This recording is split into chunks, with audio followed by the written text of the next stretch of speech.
Salam. Kami dari GKJW Sengkaling. Saya Ketua KPPW Ibu Agustin Rosalina. Saya Sekretaris Ibu Lili Mulyani. Dalam rangka memperingati Hari Kartini, KPPW GKJW Sengkaling mempersembahkan workshop. Monggo bergabung bersama dengan kami, semoga menjadikan inspirasi buat ibu-ibu MT Malang 3. Salam Patunggilan, Gusti berkahi.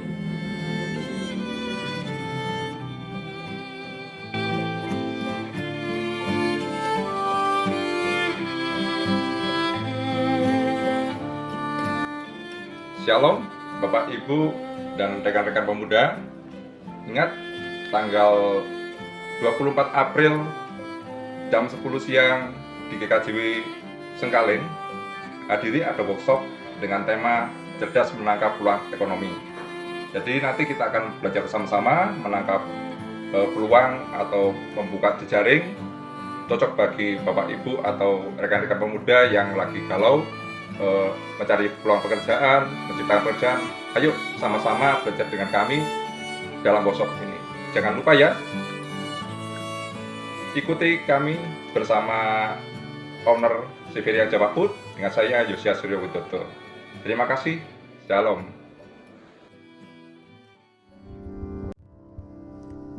Selamat siang Bapak Ibu dan Saudara yang terkasih dalam Tuhan. Masih semangat nggih? Ya, bersyukur cuacanya juga cerah sehingga siang hari ini kita bisa baik mengikuti ibadah dalam rangka Kartini. Kita juga akan nanti melanjutkan dengan workshop atau pelatihan tentang cerdas menangkap peluang ekonomi. Nah, semoga ibu-ibu, bapak dan saudara semua bersabar, tetap bersabar karena masih banyak acara kita saat ini. Sekarang monggo ada mbok jamu gendong yang akan masuk. Ibu-ibu, bapak-bapak bisa menikmati jamu sambil kita akan mengikuti acara kita. Dan semoga semuanya tetap bersabar untuk mengikuti, nggih. Baik, saya tak ngerpek dulu. Nah ini saya ingin mengajak ibu-ibu semua berdiri bernyanyi, tapi mbok jamu masih keliling ya. Mungkin sambil menunggu kita akan melanjutkan acara, mungkin bisa menikmati jamu dulu. Rotok mungkin selama 1 jam beribadah rotok keseretan titik nggih. Ya. Mungkin bisa disegarkan dengan jamu. Monggo jamu-jamu. Ya.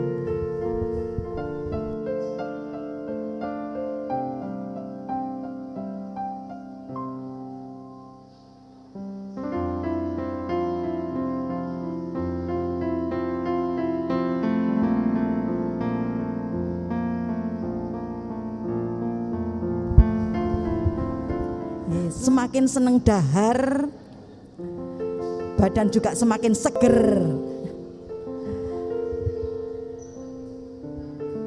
Iya, perlu dikocok-kocok buntil, lek ngocok sing banter buntil, ya, biar mantep rasanya.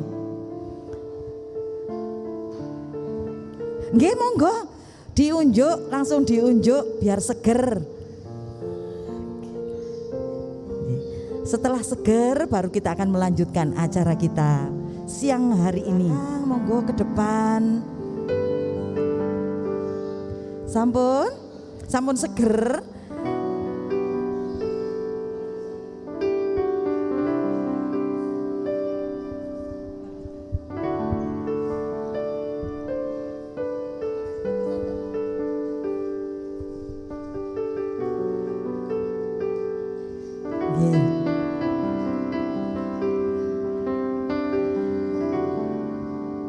Ini jamu langsung meet in-nya Bu Sugi ya ini ya.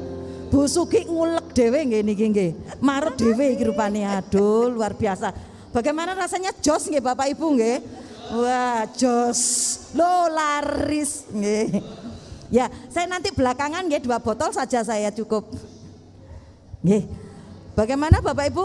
Kita akan melanjutkan. Bapak Ibu diundang berdiri. Kalau sudah segar kita akan berdiri, kita akan bersama-sama nyanyikan lagu kebangsaan.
Ibu, Saudara dipersilakan duduk kembali. Selanjutnya kita akan mendengarkan ya, sekilas tentang UKM Desa Mulyo Agung yang akan disampaikan oleh Bapak Prapto. Oke, monggo Pak Prapto dipersilakan. Sugeng siang, selamat memperingati Hari Kartini.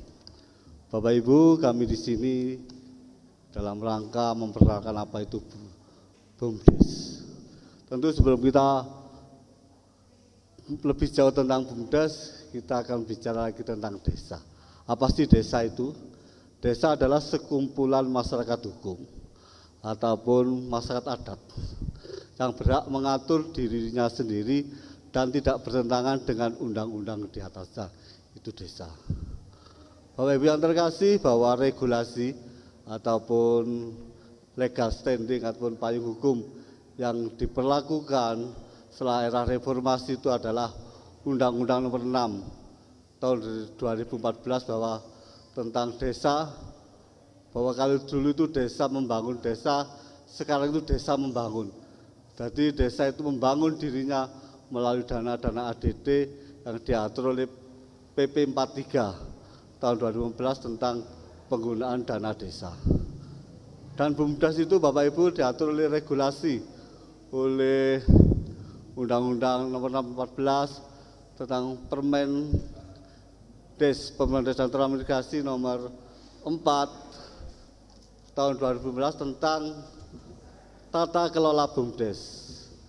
Dan undang-undang yang baru diatur pula dengan PP Nomor 11 tahun 2021 dengan disertai pula dengan Undang-Undang Kemendes Nomor 3 tahun 2001, Peraturan Menteri, bahwa BUMDes itu dipimpin oleh seorang direktur, dipimpin oleh satu bendahara dan satu sekretaris, dan komisarisnya adalah Bapak Kepala Desa sendiri.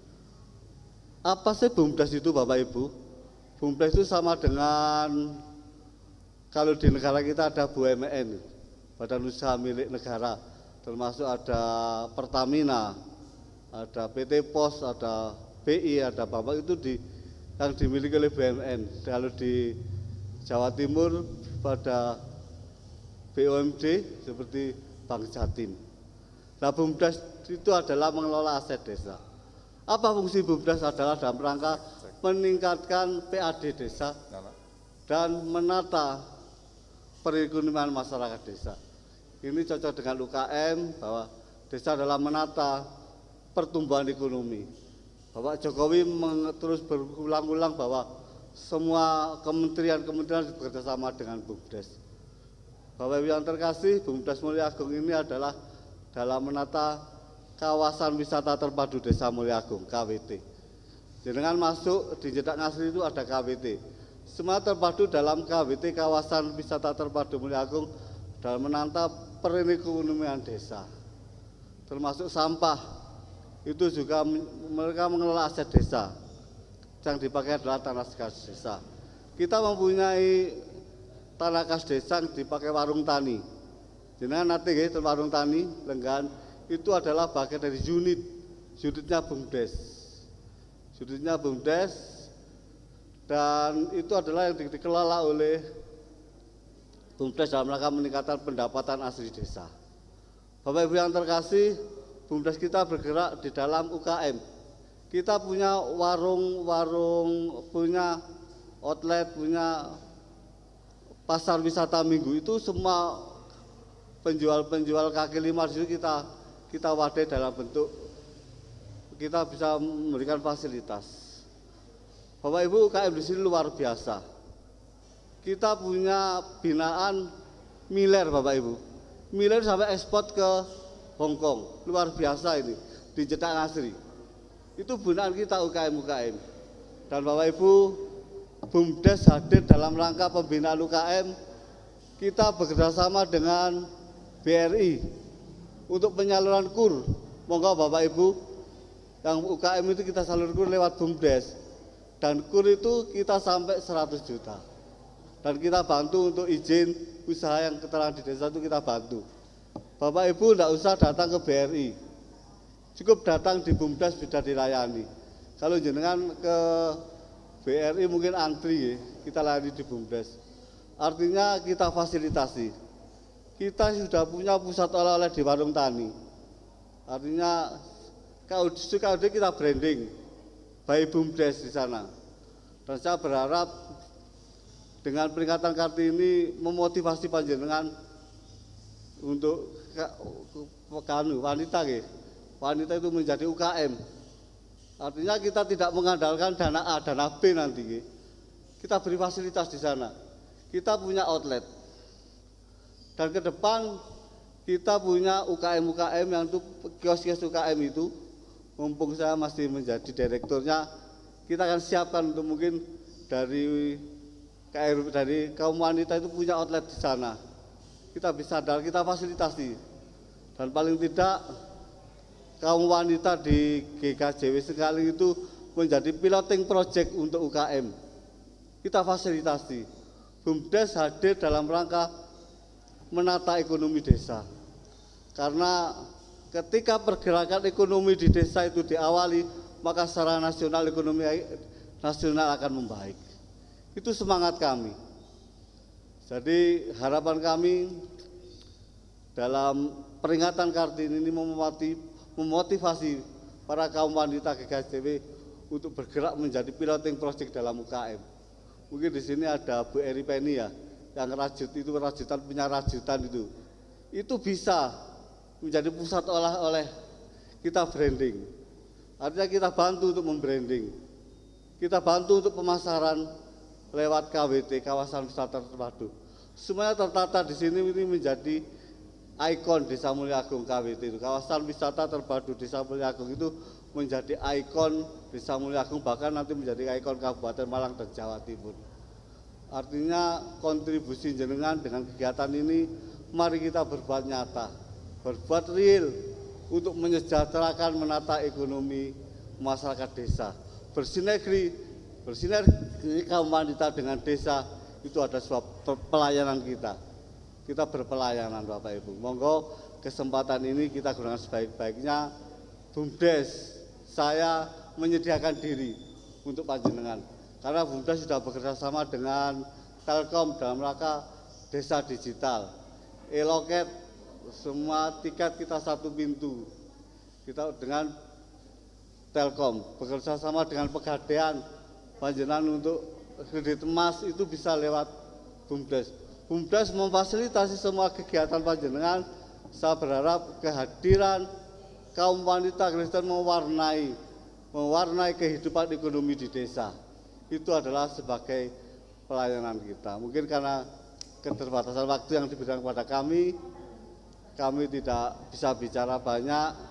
Nanti monggo sharing, kalau mau datang ke kantor BUMDes, dipersilakan. Kantor kami di Balai Desa Mulya Agung yang paling utara sendiri. Kita bisa sharing, harapan kami pertemuan awal dengan BUMDes ini bisa kita tidak lanjuti sehingga ada endingnya. Okay? Kalau saya hanya berdiri di sini tidak ada endingnya, ini kan muspro, ini sangat saya kira ini sangat kurang berkenan. Mari kita tata dengan baik. Ada sinergisitas antara kaum wanita gereja dengan desa melalui BUMDes. Mungkin itu yang bisa saya sampaikan, kurang lebihnya saya mohon maaf. Kiranya Tuhan berkati kita sekalian. Amin. Oh, saya hanya soal tak kira-kira kok des apa ya iku ya? Kok des ngene. Iya, BUMDes. Nah, enggak usah khawatir, di sini ibu-ibu di sini sangat produktif, banyak hal yang sudah dihasilkan ibu-ibu. Nah, kalau ingin lebih yang ada mengandung makna materi, nah nanti akan dibantu oleh Pak Prapto tadi untuk bisa menyalurkan itu Pak Prapto nggih. Nah, di sini ibu-ibu ini kreatif sekali, banyak hal yang sudah dilakukan. Wes mulai dari yang mentah sampai yang mateng atau yang banyak hal sudah dilakukan. Nah, jangan khawatir ibu-ibu, banyak hal yang akan mendukung kita ketika kita ingin menghasilkan sesuatu untuk menambah ekonomi, apalagi untuk rumah tangga. Okay.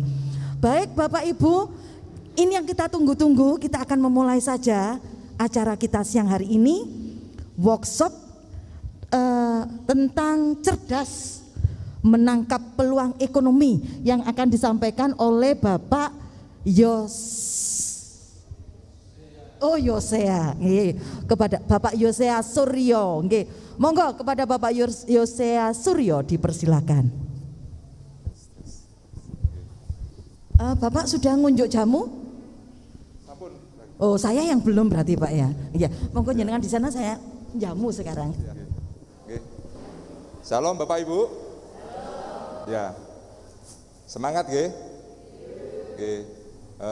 Puji syukur pada Tuhan Yesus Kristus, di mana pada kesempatan hari ini saya diberi kesempatan. Terima kasih Bu Rate, Bu Lili, dan tim KPPW GKJW Sengkaling yang sudah memberikan kesempatan pada saya pada saat ini.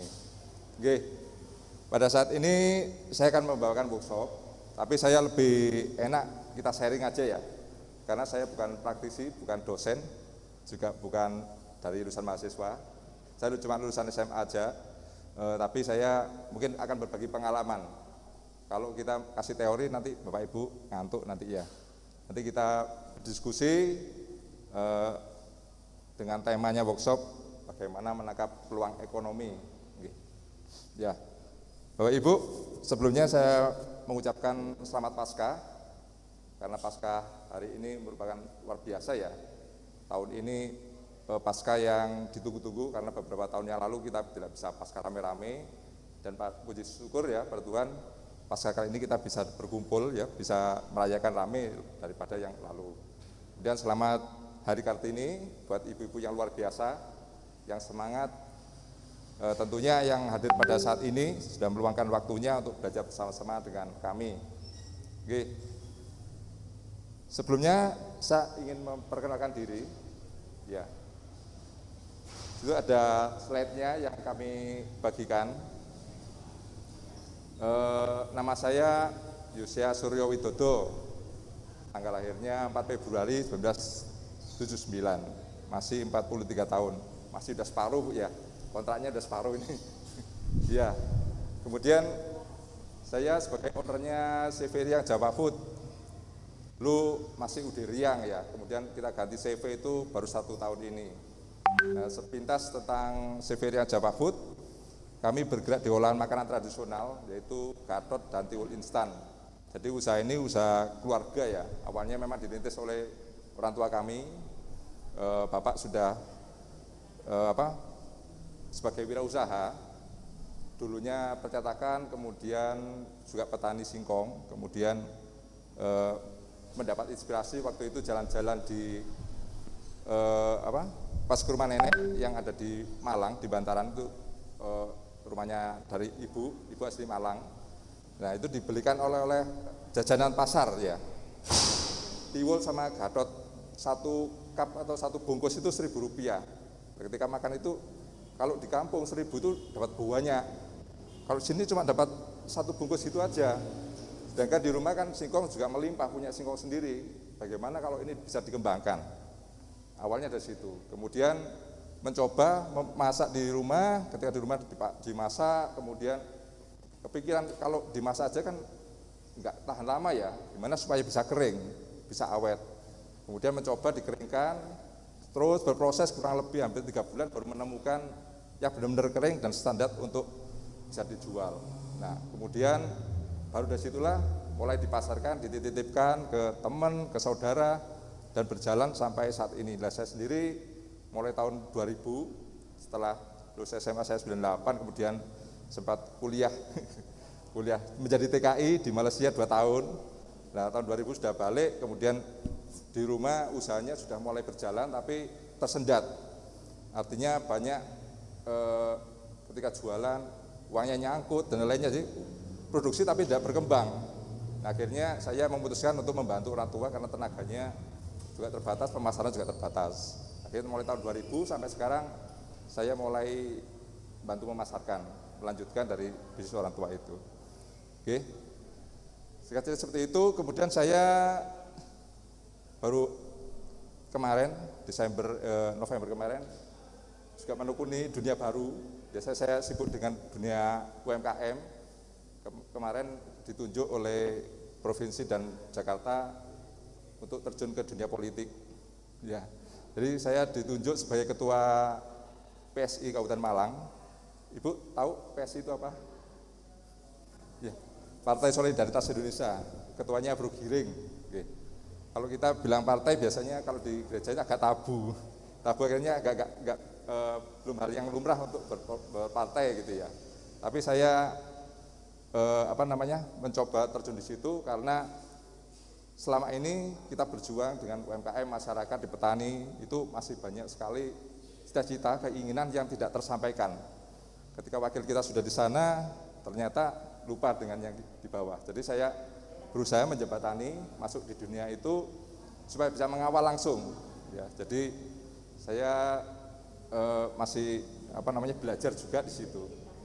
Kemudian saya ketua juga Desember kemarin dikukuhkan dari provinsi untuk ketua APKLI, yaitu Asosiasi Pedagang Kaki Lima Indonesia untuk Kabupaten Malang. Jadi banyak sekali pelaku usaha termasuk UMKM yang sudah direspon atau ditanggapi oleh dinas perindah, koperasi, tetapi kaki limanya ini kadang terabaikan, gak kopenan. Banyak teman-teman kaki lima ini yang ayo dibantu, masa yang dapat pelatihan cuma itu aja, yang UMKM dan yang goreng-gorengan, kemudian cilok itu enggak diopeni gitu. Malah banyak bentrokan dengan Satpol PP, dengan masalah hukum. Jadi kita membantu teman-teman PKL ini untuk melindungi dalam hal hukum, kemudian apa yang kekurangannya, pelatihannya kita bantu dalam pelatihannya. Jadi saya dipercayakan menjadi ketua dari APKLI, APKLI singkatannya. Kemudian juga ketua Asosiasi Pasar Tani, Aspartan. Jadi tadi Bapak Suprapto menyebutkan ada KWT, ada Gapoktan. Itu Gapoktan dan KWT itu kita kumpulkan, kita tampung di dalam Asosiasi Pasar Tani. Harapannya memutus jaringan supaya tidak terlalu banyak ketengkulak ya. Jadi petani itu memproduksi hasil pertaniannya, kalau menjadi olahannya bisa menjual langsung ke pasarnya. Jadi tanpa perantara. Hambatannya kalau saat ini kan kebanyakan dari petani itu harganya dijual murah, dibeli murah, jualnya mahal karena mereka menjualnya mulai tengkulak, banyak tangan ya. Jadi harapannya dengan Aspartan ini langsung dia bertani sendiri, langsung dijual ke pasar sendiri. Kita diwadai oleh dinas perindak, dikasih fasilitas tenda dan peralatan lainnya untuk bisa mendekat pasar.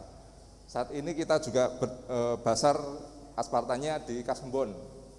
Nanti mungkin setelah acara sini saya langsung meluncur ke Kasembon untuk hari terakhir ya, penutupan, karena sudah 4 hari melakukan basar pasar taninya di sana. Kemudian saya juga ketua 2 dari Koperasi UMKM Pengayoman. Jadi Bapak Ibu yang sudah memiliki UMKM, kalau mau bergabung dengan koperasi kita, khusus untuk pelaku UMKM, itu kita ada wadah berupa koperasi. Jadi di sana di bawah dinas koperasi, jadi ketika ada pelatihan, ada pameran tentang koperasi, kita ada di sana untuk menjembatani teman-teman UMKM di dalam koperasi. Karena kalau bisa berkoperasi itu banyak manfaatnya, tapi juga tidak ringan kalau kita berkoperasi ya. Kalau sesama teman, sesama anggota bisa saling sadar, saling support, itu luar biasa.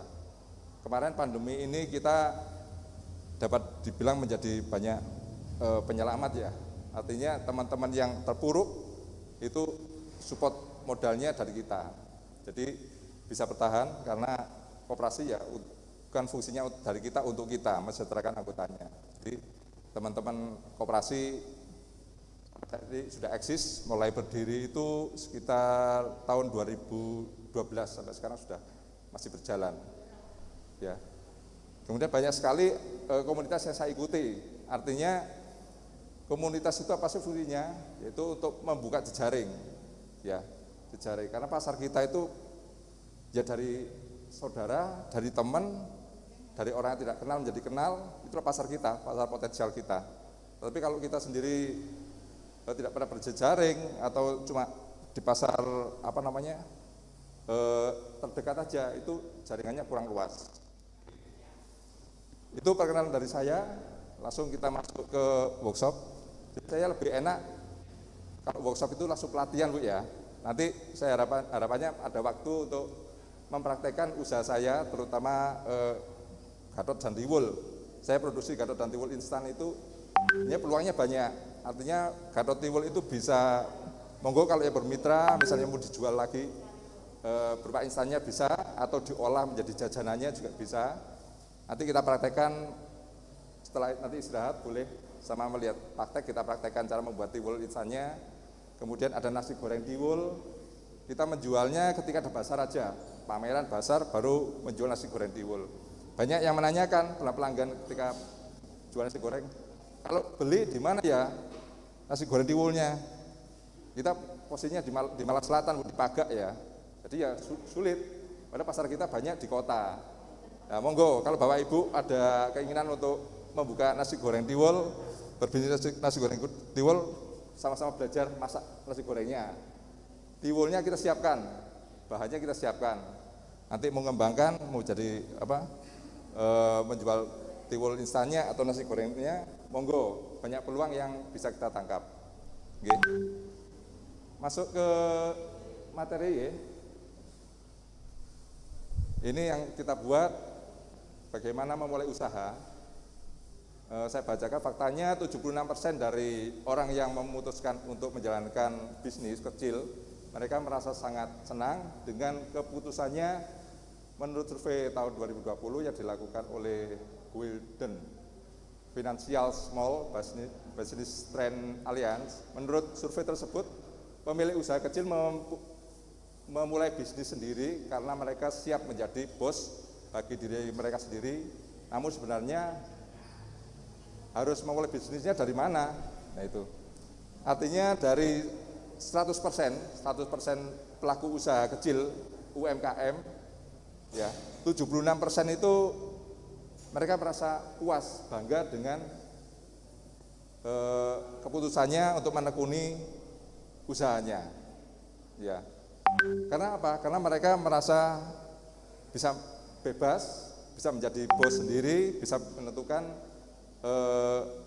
karyanya, terus harapannya seperti apa, mereka merasa puas, artinya tidak kecewa dengan keputusannya menjadi wirausaha. Bapak Ibu di sini ada yang sudah memiliki usaha kah? Bisa angkat tangan yang sudah punya usaha? Selain Bu Ratih. Ibu Sinten yang sudah memiliki usaha, Bu? Mungkin di rumahnya buat gorengan kah, buat apa? Wonten? Tidak ada? Bu Windy, kebanyakan hanya ibu rumah tangga atau di rumah saja.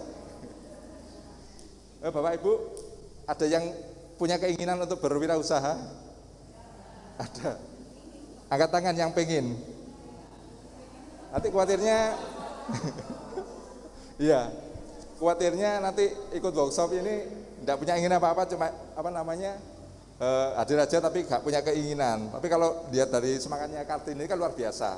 Kartini emansipasinya, kemudian karyanya, perjuangannya itu luar biasa, sangat menginspirasi sekali. Semoga dengan semangat Kartini ini cocok untuk kita menjadi bangkit untuk berkarya. Kira-kira apa ya yang nanti setelah ini bisa kita lakukan untuk melakukan usaha? Oke. Untuk slide selanjutnya. Nah, ini alasan memulai bisnis dari usia dewasa. Saya menulis ini di usia dewasa, artinya membidik Bapak Ibu karena sudah dewasa ya. Saya anggap sudah dewasa. Kalau yang dari mahasiswa kemarin ceritanya lain lagi. Ini kita memang fokusnya karena temanya Hari Kartini juga. Jadi dari usia dewasa, yang pertama kenapa kok kita memiliki bisnis di usia dewasa ini? Yang pertama memiliki pengalaman hidup. Artinya Bapak Ibu ini sudah pengalamannya sudah luar biasa. Kami yang muda-muda ini tidak ada apa-apanya. Artinya kalau misalnya sudah cukup banyak makan garam gitu ya, mengistilahkan seperti itu, sudah cukup banyak makan garam. Artinya pengalaman sudah banyak. Nah, sudah asin banget. Pasir. Nah, pengalaman hidup ini membuat Bapak Ibu lebih gampang, lebih enak untuk melakukan usaha. Artinya mungkin dari dulu misalnya pernah bekerja di tempat lain, kemudian melakukan usaha-usaha yang di perusahaan atau bidang-bidang lainnya, itu pasti kan sudah pernah mengalami, pernah merasakan bagaimana orang lain melakukan usaha. Jadi dengan pengalaman ini membuat kita menjadi sudah, intinya aku pengalaman, sudah pernah tahu orang melakukan usaha atau mungkin melihat orang sekitar kita yang sudah melakukan usaha. Itu memiliki pengalaman hidup. Kemudian yang kedua, mengenal lebih banyak orang. Saya yakin Bapak Ibu ini lebih banyak lagi untuk jejaringnya ya. Mengenal orang banyak itu lebih banyak daripada yang masih muda. Artinya semakin banyak teman, semakin banyak orang yang kita kenal, itu semakin mudah untuk kita melakukan usaha, memutuskan melakukan usaha, atau ketika kita sudah berusaha, itu peluangnya sangat besar sekali. Kemudian ketiga, tahu cara menetapkan dan mencapai tujuan. Oke. Artinya adalah kita tahu nih memilih usahanya, yang cocok bagi saya itu apa sih? Nah, kemudian tujuannya apa sih? Kemudian bagaimana untuk memutuskan? Itu lebih enak, lebih pengalaman daripada yang masih muda. Oke. Bisa dipahami Bapak Ibu? Oke. Kemudian yang keempat, memiliki banyak pilihan usaha. Ya. Lebih banyak memiliki pilihan usaha. Salah satunya karena banyaknya teman, karena banyaknya jejaring yang kita punya, itu banyak sekali pilihan-pilihan. Tergantung kita memilih yang mana. Oke. Misalnya ada teman yang bisnis di kuliner, ada yang bisnis di garment, ada yang bisnis di jasa. Saya yakin Bapak Ibu sudah banyak mengetahui, sudah banyak jejaringnya di sana. Cuma kita milih yang mana nih yang cocok untuk kita, kan seperti itu. Kemudian yang kelima, yang selanjutnya adalah percaya diri. Artinya kita percaya diri untuk memutuskan pilihan itu. Ya, contohnya Bu Ratih nih, ngapunten Bu, banyak sekali pilihan-pilihan, ternyata jatuhnya di kuliner. Ya, nah setelah kuliner sudah berjalan, saya yakin Ibu percaya diri dengan kuliner itu akan menjadi besar, akan menjadi berkembang. Nah, sekarang tinggal bagaimana mengembangkan atau menyiasati hal itu bisa terwujud, kan seperti Ibu ya. Artinya keputusan sudah Ibu pikirkan nih, sudah tahap-tahap yang awal tadi sudah dikumpulkan dan akhirnya menjadi satu keputusan untuk memilih satu bidang usaha itu. Nah, sekarang tinggal percaya diri aja untuk mengembangkan dan terus mengembangkan. Oke, untuk selanjutnya ada langkah-langkah memulai usaha sendiri. Itu yang pertama, ketahuilah minat. Ibu tahu minat Bapak Ibu masing-masing? Minat? Ibu minatnya ke apa Bu? Bu Sinten? Bu Edi. Kalau dari minat ke apa Bu kira-kira Bu? Kecantikan? Salon? Ada yang suka kuliner? Makan? Semua ya, termasuk saya juga kuliner. Iya. Nah, ketika suka kuliner, coba fokus di kulinernya. Artinya, aku suka makan nih, atau warung lesehan, atau seperti apa. Coba kita fokus di situ. Kira-kira saya bisa apa sih dengan bisnis itu? Kalau misalnya saya membuka bisnis itu, bisnis apa yang cocoknya buat saya? Kuliner kayak yang di mana sebelah itu ya, itu kan banyak sekali itu ya, kafe-kafe seperti itu kah, atau di warung kah, membuat warung sendiri di rumah, atau seperti apa.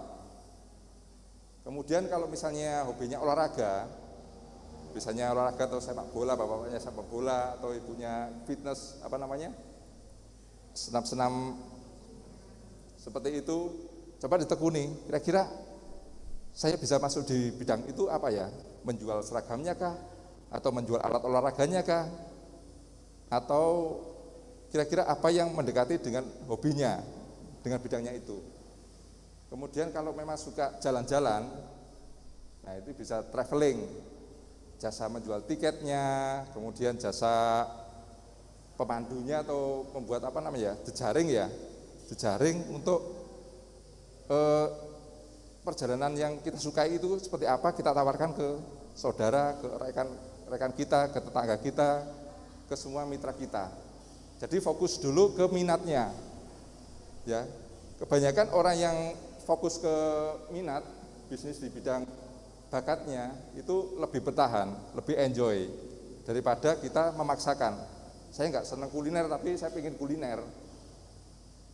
Dengan rasanya dia, kalau memang suka kuliner dia lebih peka ya, biasanya lebih peka. Makanan ini enak dan tidak, itu lebih peka daripada yang tidak suka kuliner memaksakan. Wis enak kabeh ini padahal menurut orang lain belum tentu enak.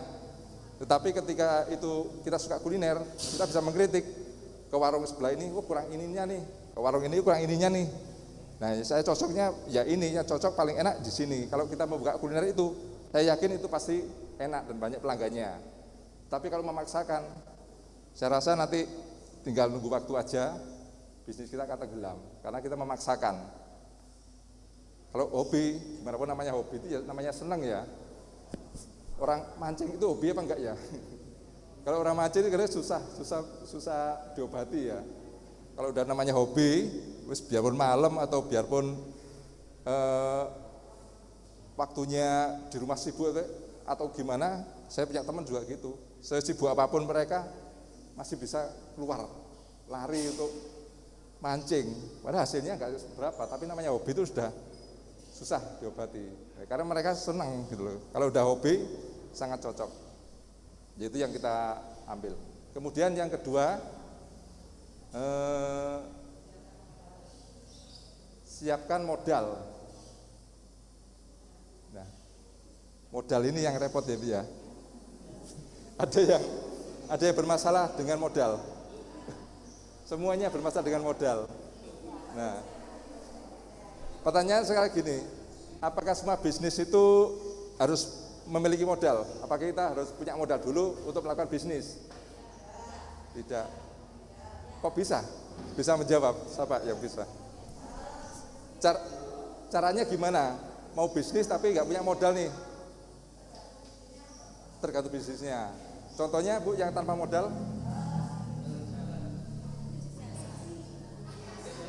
MC, betul, MC. Jadi modalnya cuma pinter ngomong Bu ya, pinter ngomong, suaranya bagus, nyanyi. Nah betul, nyanyi ada tanggapan atau nyinden ya. Kalau bisa nyanyinya enak, bisa. Apalagi Bu, bisnisnya tanpa modal. Apa Bu? Apa? Menjualkan. Nah, oke, betul sekali.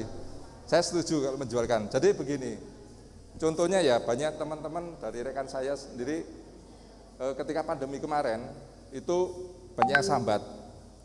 Kalau yang lainnya itu usahanya pada turun, pada kena PHK, kena apa namanya dampak pandemi ini. Nah, itu peluang bagi saya. Artinya apa? Waktu dulu saya menawarkan, ayo Pangono, terutama di teman-teman dekat ya, di grup baik SMA, grup SMP, grup alumni pekerjaan yang lainnya, kita kan ada komunitasnya di WA nih. Pada sambat semua, sebelum pandemi kita sharekan produk saya, ayo emang dodolan. Mereka, waktuku sibuk nih, karena sales, karena kerjaan yang lainnya, artinya mereka banyak pekerjaan yang lainnya. Nah, ketika pandemi, banyak teman-teman ini kena PHK. Ada yang pimpinannya menjadi apa namanya sudah levelnya di atas ya, dari ada yang manajer juga, manajer punya sales banyak. mereka korban PHK juga. Ketika saya sharekan, mereka langsung menangkap peluang itu. Mas, kasih nomor foto-fotonya, minta foto-fotonya, produknya jenengan apa? Saya kena PHK nih, bingung. Sudah punya utang kredit kendaraan mobil, kendaraannya iya, semuanya kredit. Dan saya kena putus. Ini ada modal nih, ada sedikit modalnya buat apa nih? Saya bisa kerjakan. Kemudian karena dia rupanya minat ke kuliner, ke bisnis itu, saya tangkap peluang itu. Ayo saya support. Gimana jualnya? Ini aja wes, saya kirimi fotonya, sharekan di grup-grup atau sales jenengan, sharekan aja fotonya sama harganya. Kalau sudah ada permintaan saya kirim. Nah itu ada di Bekasi waktu itu. Ketika di-sharekan, ternyata puji Tuhan, salesnya bergerak karena mereka juga korban juga. Jadi kejar tayang gitu artinya. Nah setelah itu berjalan, modal itu disupport saya. Terus mas, aku kuliah sekian, kiriman saya kerjakan. Sampai sekarang berjalan, puji Tuhan, dengan adanya pandemi itu banyak jejaring yang baru, orang-orang baru, pelanggan baru, karena mereka merasa peluang ini sangat cocok sekali untuk dikembangkan, karena tidak beresiko tinggi. Nah, kemudian ada juga teman yang pengen menjualkan nggak punya modal, tapi kan saya lihat semangatnya dan saya percaya sama teman itu, akhirnya nggak apa-apa lah, saya kasih barangnya yang laku, kita jenengan bayar, kalau ada yang rusak retur aja nggak apa-apa, seperti itu. Akhirnya mereka berjalan berusaha tapi tanpa modal. Salah satunya apa? Ya jejaring itu, yang penting jejaringnya. Kalau saya tidak kenal ya nggak bakalan saya kasih, karena saya nggak kenal. Tapi karena mereka teman saya, mereka butuh dan semangatnya luar biasa, kita support. Itu salah satunya. Jadi Bapak Ibu juga bisa, mungkin ada tetangganya yang punya usaha, ya baik-baiklah sama tetangganya, supaya kalau kita mau menjualkan gak usah bayar ngamek seperti itu ya, bayar setelah laku dibayar. Itu salah satunya. Kemudian yang berikutnya, perbanyak informasi dan ide. Nah, banyak informasi artinya pilihan-pilihan usaha apa yang kita lakukan. Cari sekitar kita, mungkin ada beberapa yang pasar yang membutuhkan sesuatu. Cari informasi itu. Lagi trennya, mungkin saat ini lagi tren kue lebaran nih. Kue lebaran lagi tren, atau minuman sari-sarian ini lagi tren, permintaannya lagi banyak. Akhirnya kita bisa mengambil peluang itu, ya. Jadi ide akan muncul sendiri, ide akan muncul, ambil peluang itu. Biasanya hal-hal seperti itu adalah musiman, Bu. Kita harus pandai mengambil musiman. Kayak kemarin ketika awal pandemi, masker ya, masker itu luar biasa, produk yang unggulan, produk yang utama. Nah, ketika orang-orang yang tahu momen musiman seperti itu, mereka akan menangkap peluang itu. Kulaan, menjual atau memproduksi, menjual atau menjualkan tadi. Yang penting pasarnya. Kayak kemarin minyak goreng, ada yang kulaan minyak goreng, jadi grosir dadakan minyak goreng. Biasanya yang kadang saya juga sedikit miris kalau di negeri kita ini ya, ketika momen kesulitan itu ada yang memanfaatkan. Ketika masker susah, dulu masker masih di Indomaret susah, itu ada salah satu pelanggan saya lihat di statusnya itu, setiap ada momen yang susah, dia mesti punya stoknya. Kemarin masker susah, saya lihat di statusnya ketika buka, loh masker kok buahnya, mas kalau mau kulaan masker saya ada sekian stok, butuh berapa? Dapat dari mana? Ini teman saya orang apotik, punya link di mana distributornya masker. Jadi masker itu tidak didistribusikan ke apotik-apotik, tapi ke pertemanan itu tadi. Butuh berapa dia ada. Sedangkan kita di Indomaret itu tidak ada. Habis semua ya, masker medis waktu itu ya. Kemudian minyak goreng juga gitu. Saya sulitnya minyak goreng, tahu-tahu dia status, mas butuh minyak goreng curah kah? Saya punya, butuh berapa? Dapat dari mana? Ada teman saya yang bisa mendatangkan. Loh, ini luar biasa. Sebenarnya peluang-peluang itu bagus untuk bagi mereka yang memang peka kebutuhan lingkungan. Tapi tidak enaknya kadang-kadang bertentangan dengan batin kita ya. Misalnya ada kesulitan kok dia, ya tergantung penilainya. Artinya itu mau di segi positifnya atau negatifnya. Kalau positifnya ya menolong kita lah. Yang lainnya sulit kita masih dapat link dari dia. Kalau segi negatifnya yang lainnya susah, dia sendiri menimbun, seolah menimbun. Ya, seperti itu.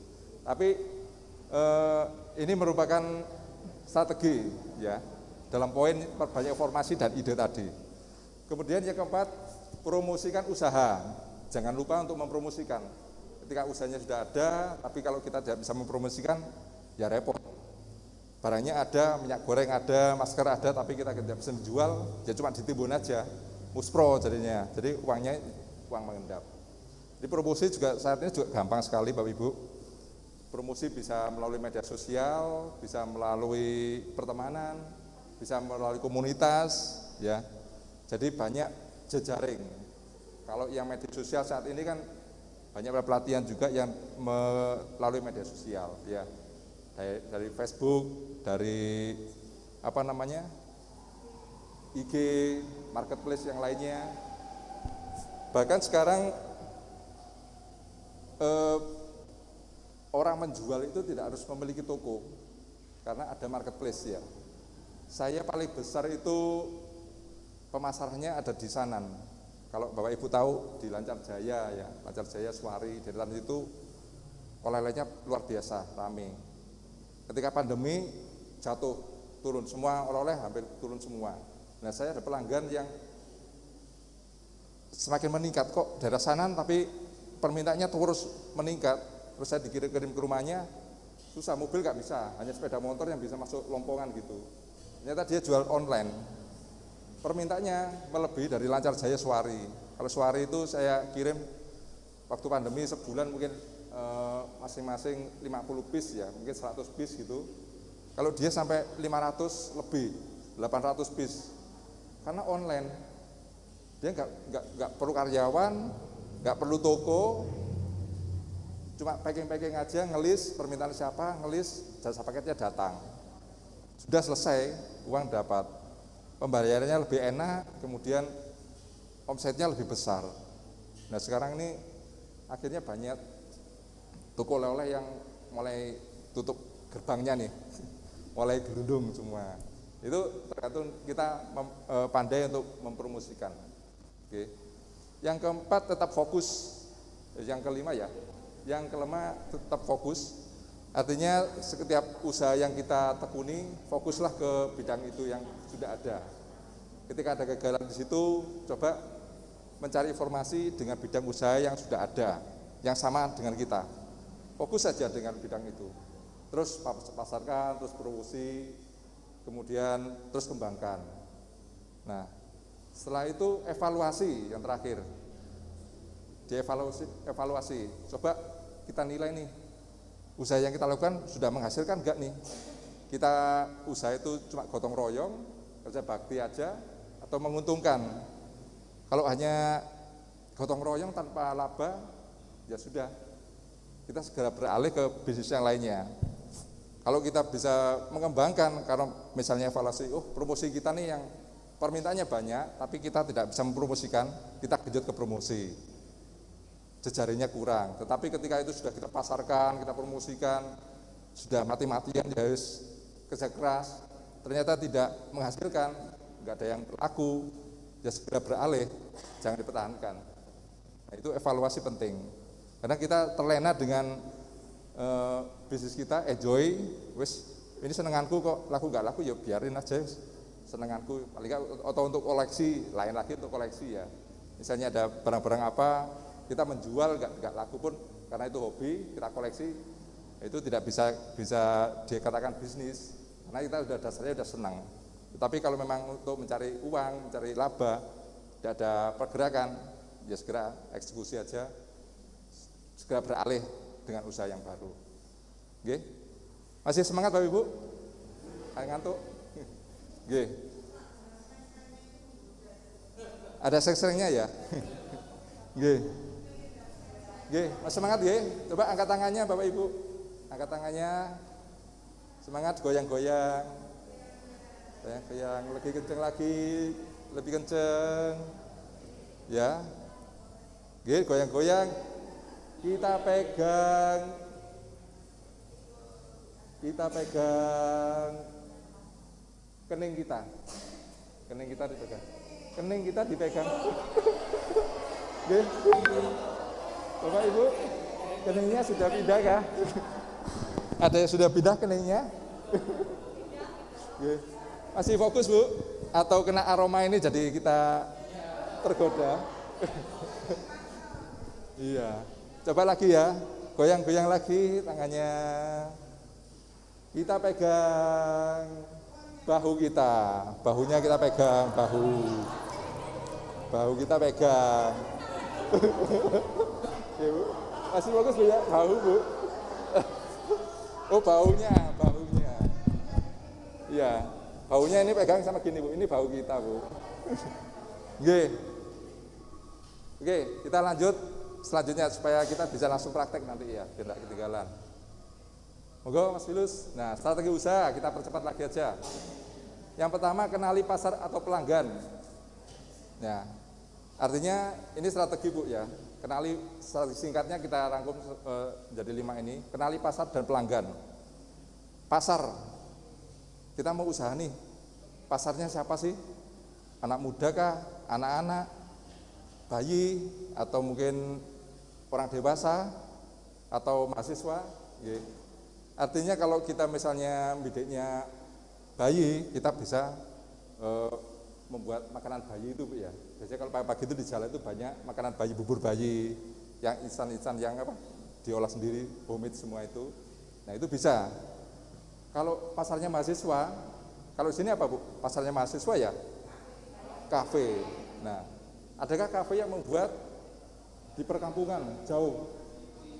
Targetnya mahasiswa, targetnya anak muda, tapi jualnya kampung. Akhirnya yang datang siapa, Ibu?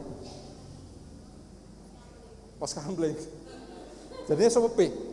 Maunya konsepnya bagus, membuat yang unik, membuat yang yang adem lah, tetapi jauh dari targetnya.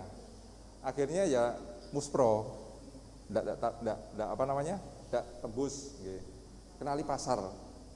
Targetnya siapa yang kita jual. Misalnya kita mau jual ke ibu-ibu, kira-kira apa yang bisa kita jual nih? Ibu-ibu nih. Makanan sehari-hari bisa, catering ya berarti ya. Catering bisa. Atau mungkin aksesoris juga bisa. Tergantung sekarang pertemanannya Ibu apa? Yang banyak di grup misalnya. Di grup itu banyak pertemanan ke ibu-ibu kah, bapak-bapak kah, atau anak-anak muda. Coba kita buka di situ, kita targetkan pasarnya di situ. Nah, bukalah dengan yang mendekati dengan kita, pasarnya jelas. Ya. Pasar sama dengan pelanggan. Akhirnya kalau kita menuju ke pasar, akhirnya pelanggannya akan datang. Tetapi kalau kita jauh dari pasar yang kita targetkan, ya kita harus bekerja keras lagi. Misalnya bisa juga melalui pasar marketplace. Kalau marketplace itu sebenarnya bebas ya. Artinya dimanapun lokasi kita, nyelepet seperti apapun, pelosok-pelosok dalam. Tapi kalau sudah marketplace, cocok. Mesti pesanan itu akan datang karena konsumen tidak melihat tempatnya. Yang penting barang enak, cocok, bisa diterima, harganya pas, rasanya bertahan, enak, sudah. Cari udah.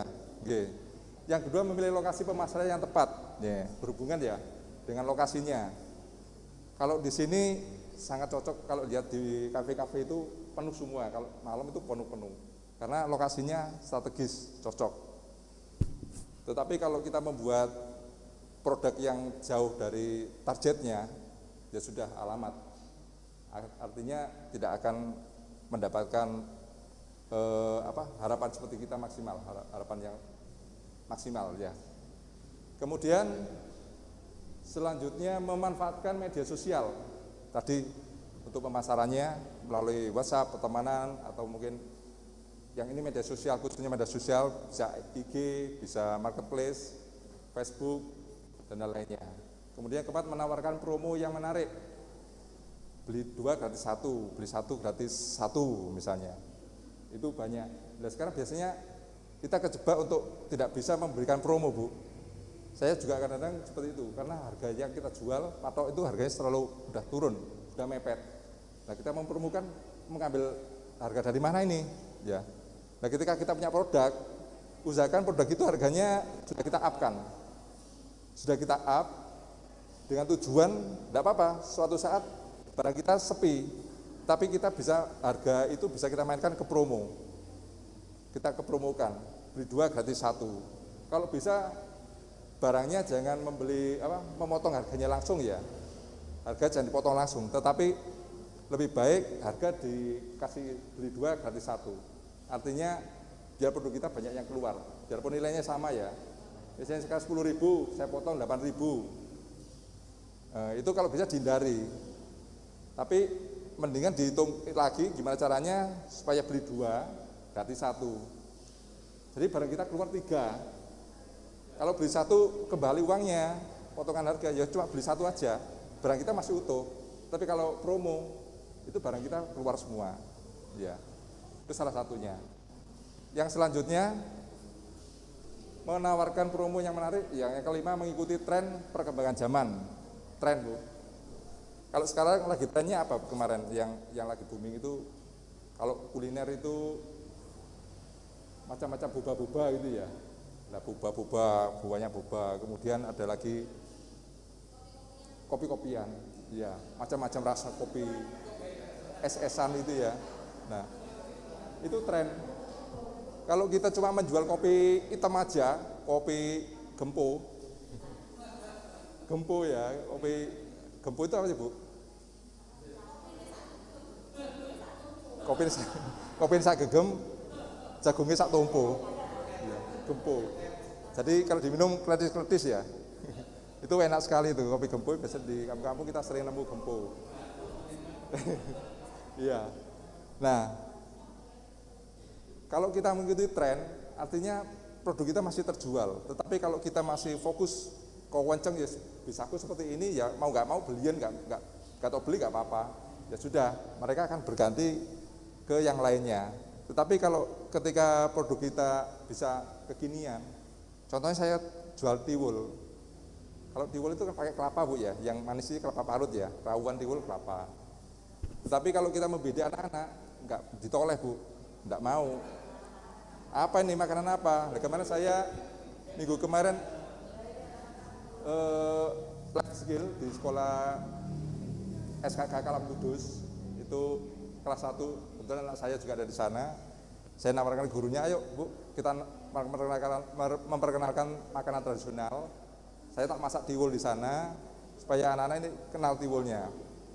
Tapi apa pakai kelapa Mas? Enggak, nanti kita pakai meses, pakai keju.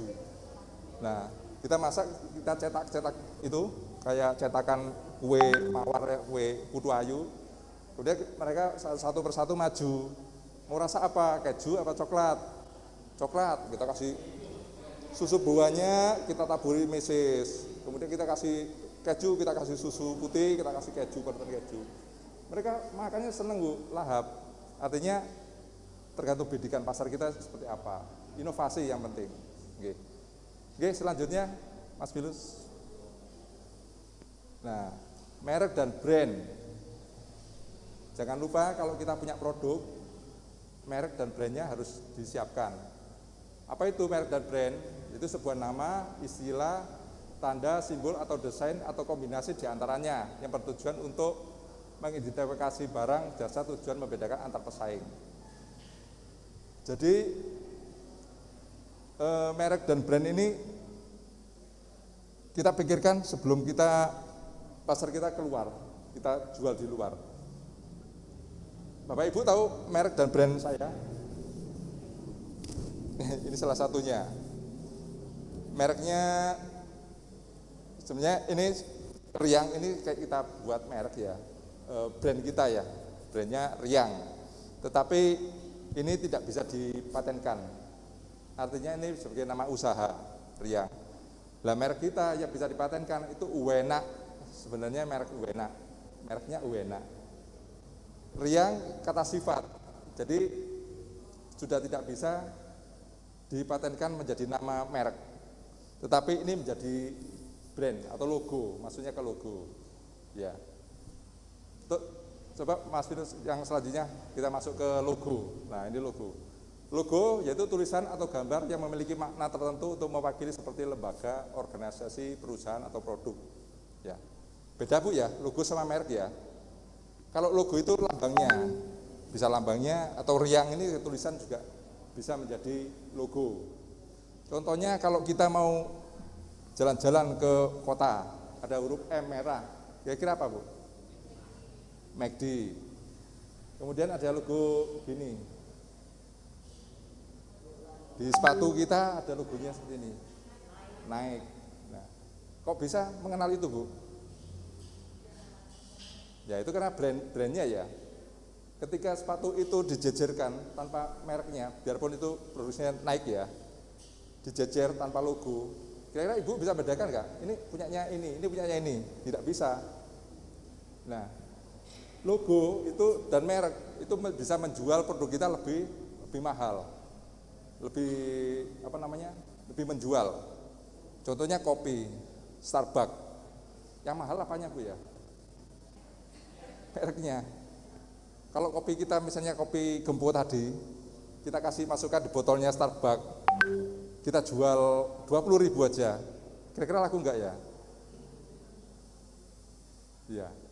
Jadi merek itu membawa produknya, mewakili kualitasnya.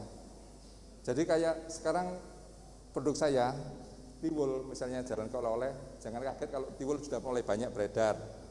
Karena mulai tahun 2015 sudah banyak konten-konten kreatif yang membuat proses produksi tiwul dan lainnya. Kalau kita dulu tidak ada, belajar tiwulnya, belajar sendiri, praktek sendiri. Kalau sekarang tinggal buka YouTube sudah bisa. Jadi merek sudah banyak bermunculan. Tapi ketika saya ke konsumen pelanggan saya di Malang, kalau bukannya yang riang atau wena, mereka tidak mau. Karena apa? Karena mereka sudah tahu kalau tiwul sama itu yang enak ya yang merek wena itu logonya riang itu. Oke, selanjutnya Mas Filus.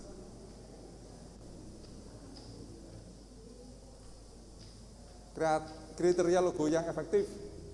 Langsung aja cepet-cepetan ya. Sederhana, unik, mudah diingat, serbaguna, sesuai dan tahan lama. Sederhana, kalau bisa sederhana. Kemarin saya dikritik ini, logo saya terlalu rumit. Ada bundarnya, ada riangnya, terus ada singkongnya. Tetapi tidak apa-apa, itu saya suka di situ. Jadi karena mengikat namanya semuanya jadi satu ikatan logo. Tapi kalau bisa membuat logo yang sederhana saja. Merek juga begitu. Mungkin saya saran saja kalau membuat merek jangan pakai nama anak atau nama kita atau nama yang lainnya. Itu biasanya bermasalah di kemudian hari. Misalnya nama anak nih.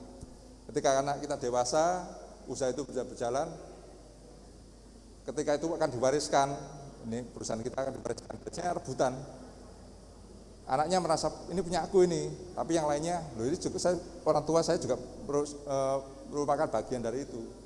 Nah ketika sudah bermasalah ini akan berubah, mereknya akan kita rubah. Ketika dirubah, kira-kira apa?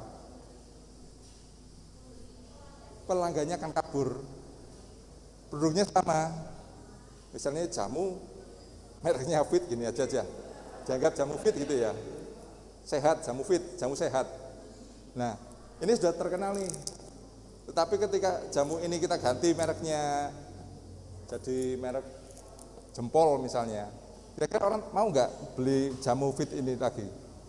Mereka nggak percaya, padahal isinya sama, tetapi ketika bungkusnya lain, mereka bertanya, beneran nggak ada produknya? Jangan-jangan jeplaan, atau mungkin orang lain yang menjual dengan kualitas yang rendah.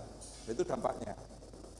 Jadi kita harus berhati-hati memberikan namanya dari awal itu benar-benar sudah terpilih. Kalau bisa ya netral, nama yang independen ya. Maksudnya seperti kriteria bisa digunakan dimanapun juga. Oke, selanjutnya. Sebenarnya untuk mengupas logo merek ini satu sesi lagi lama banget, soalnya harus metani ya. Itu nanti bisa dicek di online di Haki nama-nama yang sudah dipatenkan, sudah ada yang punya apa belum. Kalau sudah ada yang punya jangan dipakai. Nanti kita kena komplain, kena denda, habis kita. Oke. Dan keunggulannya kalau merek kita sudah kita hakikan, ada yang pakai, kita bisa komplain ke mereka. Nah itu tadi produk-produk saya dari Severia, jadi dari olahan singkong, semua makanan tradisional, ada Gatot, tiwulnya ada tiwul manis pandan, gula merah, manis original, ada tiwul tawar hitam, tawar ori, jagung, samiler. Awalnya saya produksi Gatot sama tiwul original, yang manisnya manis biasa. Kemudian kenapa kok ada rasa-rasa? Itu karena permintaan konsumen. Jadi kita lebih enak melayani sesuai dengan permintaan konsumen. Kalau konsumen sudah minta, kita penuhi, pasti barangnya laku. Tetapi ketika kita memaksakan, wis aku pengen rasa inilah, tapi konsumen belum tentu suka, itu kadang-kadang lambat. Mau nggak suka kok dikasih, saya sukanya seperti itu ya itu aja, jadi kita tidak bisa maksakan. Tetapi kalau ketika konsumen ini meminta, Mas, tiwul enaknya kalau kayak pandan, itu enak. Oke, kita buatkan pandan. Mas, ini rasa gula merah itu lebih enak, lebih medok, lebih mantap. Kita buatkannya rasa gula merah. Oke, itu menyesuaikan dengan pasarnya. Oke, selanjutnya yang terakhir, nah ini prestasi Bu, prestasi artinya pernah yang kita dapat. Saya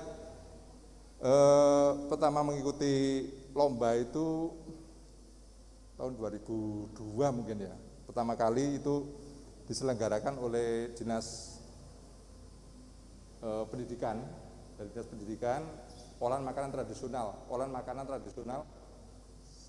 apa-apa macam-macam olahannya itu tingkat provinsi Jawa Timur, mewakili Kabupaten Malang, kebetulan juara 1. Nah, akhirnya saya percaya diri nih, ternyata tiwul ini kalau diolah, ditekuni, itu bisa memenangkan lomba. Jadi saya berusaha gimana supaya saya bisa mengkoreksi seberapa sih kemampuan saya, seberapa sih produk saya diterima oleh masyarakat. Saya aktif untuk mengikuti lomba, setiap ada lomba kita ikut, lomba kuliner apa lomba apa kita ikuti. Kemudian yang sebelah kanan lagi sama Pak Dekarwo pakai baju kuning itu lomba wirausaha muda. Itu kategori wirausaha muda juga juara 1 juga Provinsi Jawa Timur.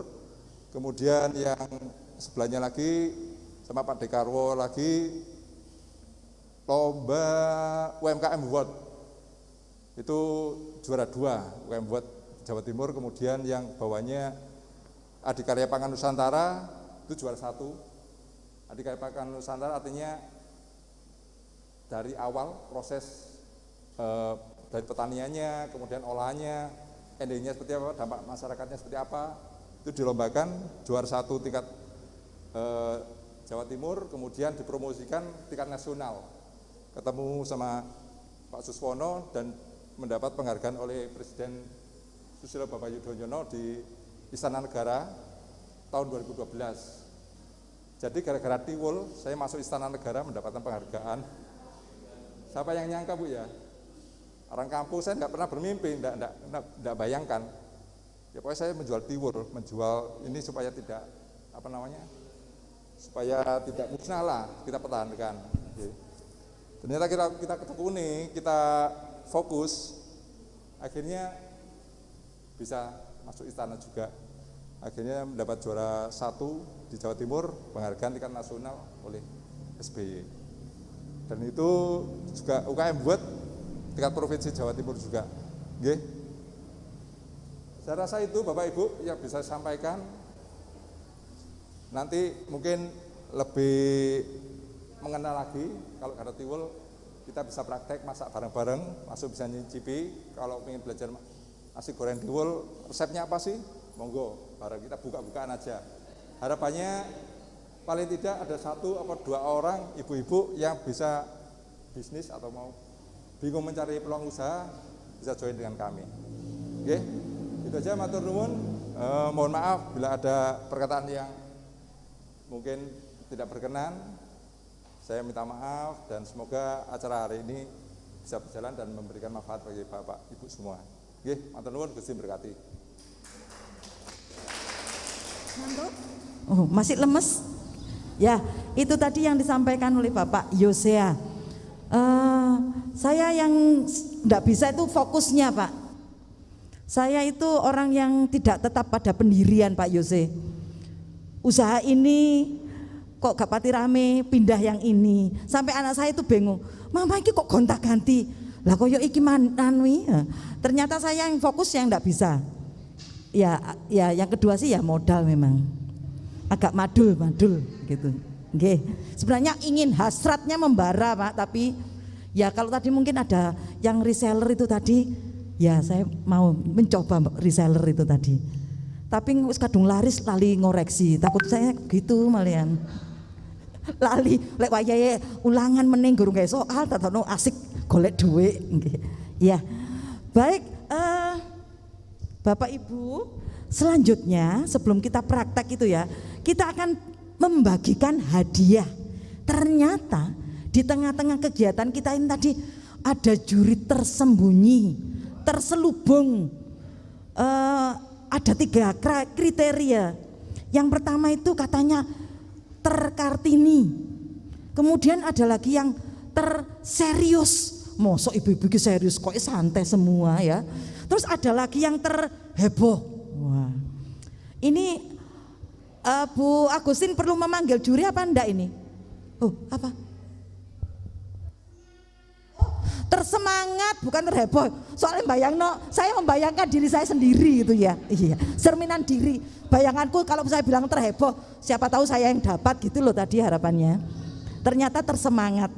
Ini perlu dipanggil jurinya apa langsung aja?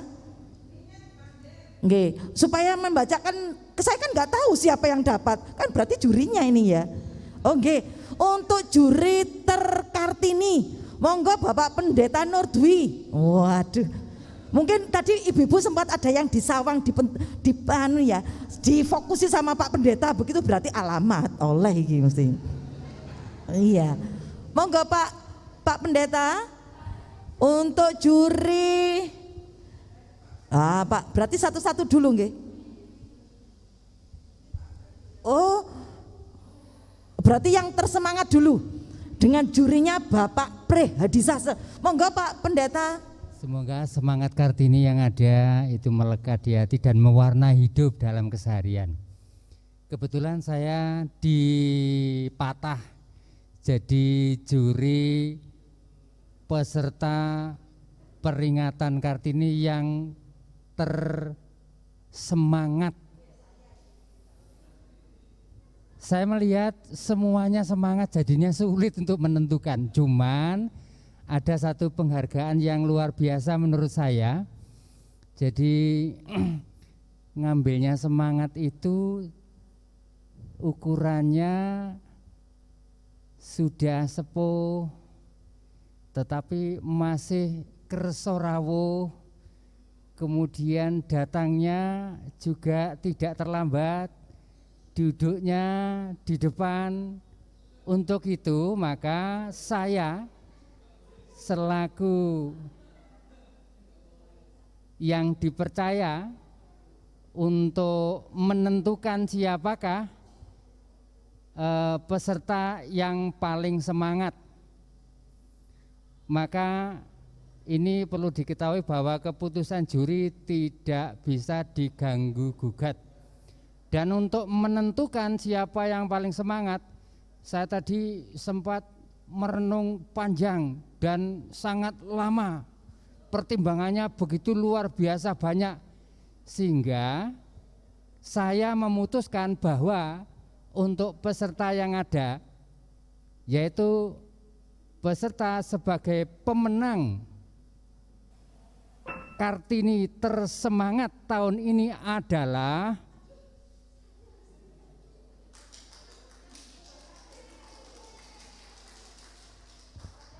jatuh pada Bu Hadi.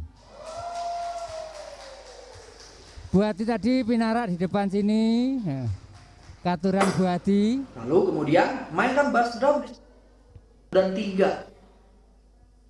Itu selanjutnya untuk prosesi penyerahan atau apa itu sudah dikapling oleh pembawa acara ya, monggo.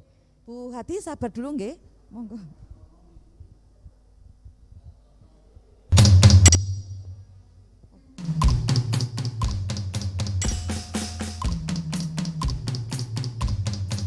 Nggih. Loh, ngoten. Iya, saya juga bingung Bapak Ibu. Karena semua yang hadir ini Kartini semua ini jadi. Nggih, tapi karena harus menilai dan mohon maaf kalau mungkin nanti tidak pas.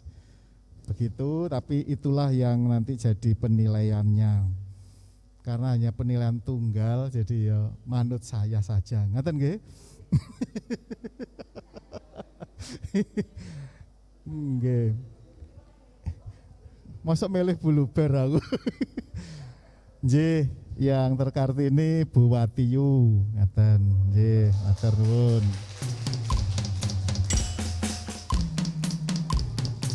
Ya, persiapan nanti Bu Watiyu. Sekarang yang terserius. Monggo Pak Bu. Model serius ini apa sih? Wah, enggak ada yang serius di sini. Ini menghina ini sebenarnya.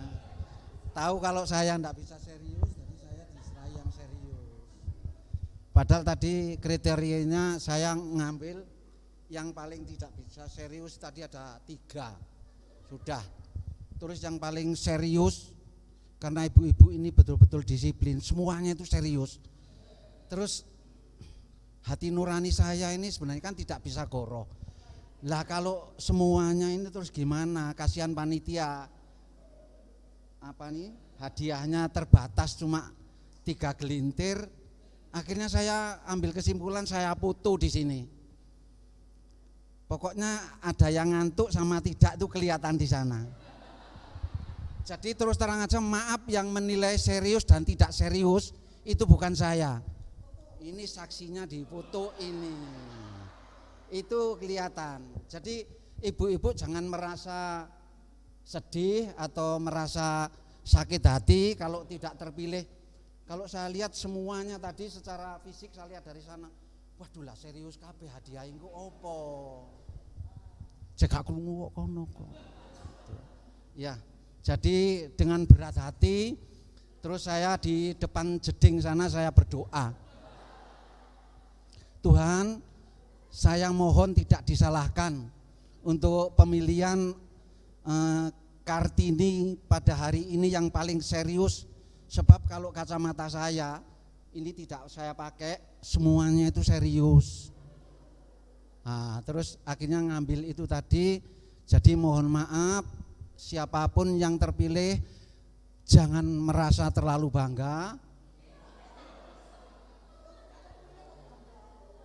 Lah iya, yang belum terpilih itu berusaha. Karena tahun depan masih diadakan lagi, lebih seru lagi. Bahkan panitianya sudah ganti semua, tidak seperti ini. Terima kasih. Duh.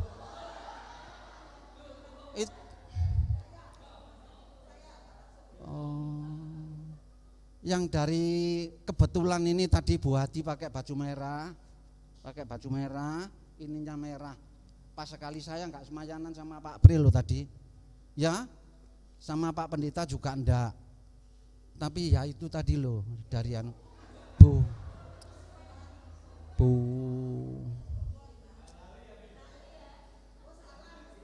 Bu Ina.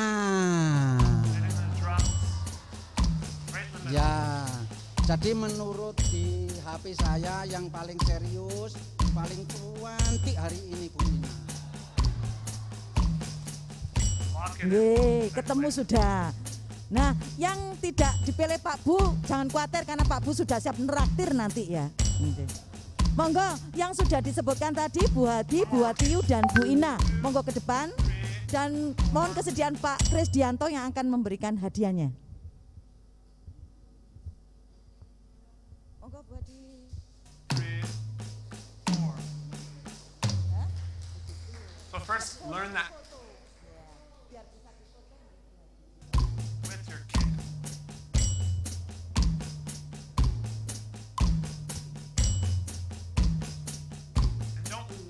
Snare. Try and toast those notes a little bit.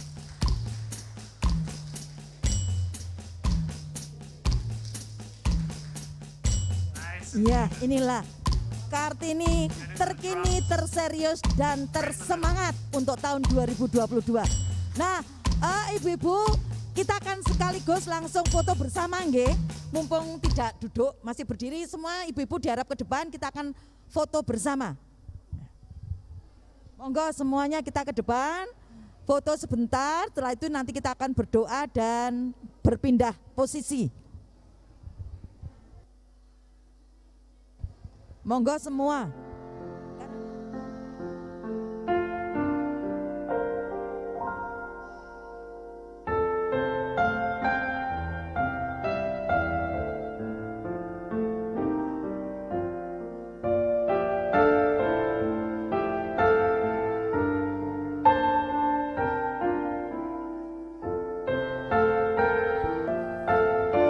Nggih, Bapak Ibu, kita doa dulu.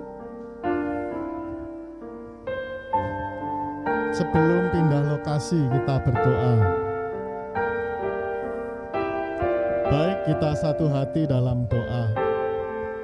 Bersyukur kepadamu ya Allah karena Tuhan telah memimpin kami dalam acara siang hari ini melalui Bapak Yosea Suryo Widodo yang boleh membagi berkat bagi kami semua, dan apa yang telah kami terima kiranya kami mampu mengembangkan sesuai dengan bakat dan talenta kami masing-masing, dan terlebih dalam situasi kondisi perekonomian seperti sekarang ini, kami anak-anak Tuhan tetap dimampukan untuk mencari celah-celah yang terbaik dalam kerangka pengembangan ekonomi keluarga kami, dan kami percaya kuasa kasih-Mu memampukan kami semua. Berdoa untuk Bapak Yosea beserta rombongan yang boleh membagi berkat kepada kami saat ini. Kiranya segala upaya yang dilakukan, Tuhan berkenan campur tangan dan memberkatinya. Selanjutnya kami juga menyerahkan untuk acara selanjutnya dalam acara praktek yang hendak kami saksikan bersama. Tuhan berkenan memberkatinya. Seluruh rangkaian acara hari ini kami serahkan dalam kuasa kasih-Mu, dan biarlah melalui peringatan Kartini semakin menyemangati kaum perempuan dalam kerangka berkembang sesuai dengan bakat dan talentanya masing-masing. Dengan demikian di situasi kondisi yang ada, kami tetap bangkit dan melaksanakan panggilan di tengah-tengah tanggung jawab sebagai ibu rumah tangga, sebagai wanita karier, dan ataupun aktivitas kami semuanya akan menjadi berkat.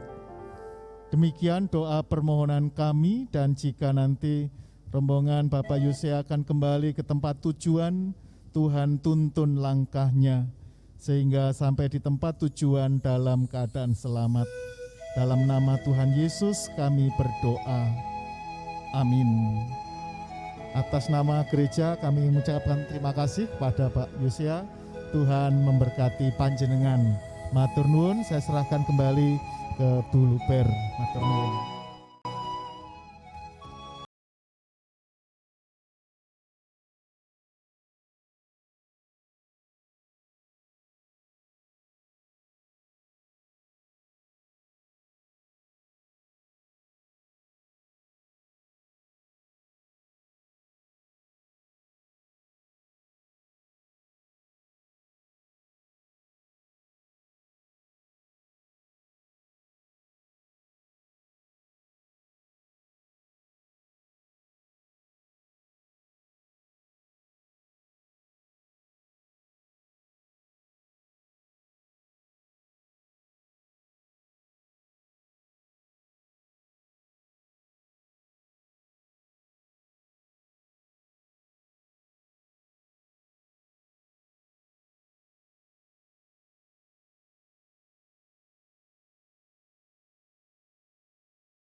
ada Pak Yosea mau menjelaskan? Perlu penjelasan? Monggo Pak Yosea.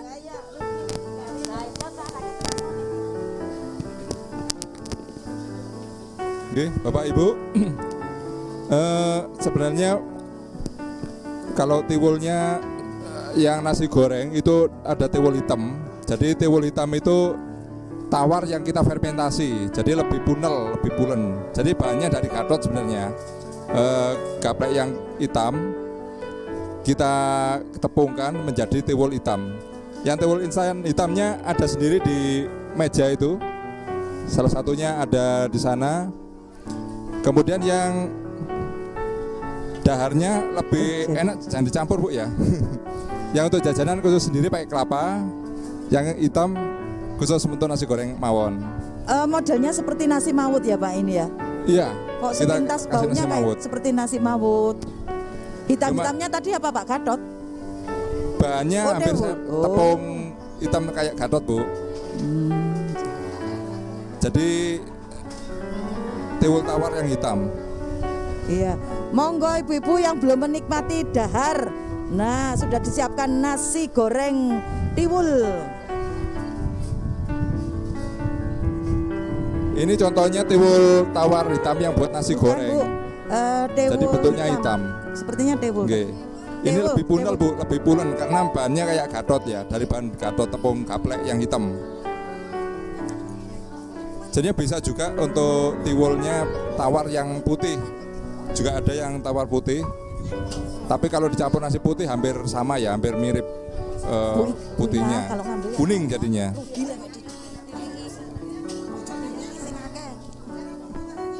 Pengolahan untuk nasi goreng.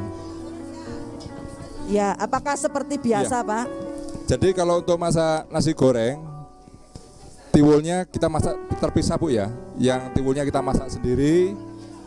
Jadi kalau yang tiwulnya ini dipuyoni, dipesusi, kemudian ditiriskan kurang lebih 10 menit. Setelah mengembang baru dikukus kurang lebih 20 menit. Nah, nasinya seperti nasi biasa, masak biasa nasi putihnya. Nggih.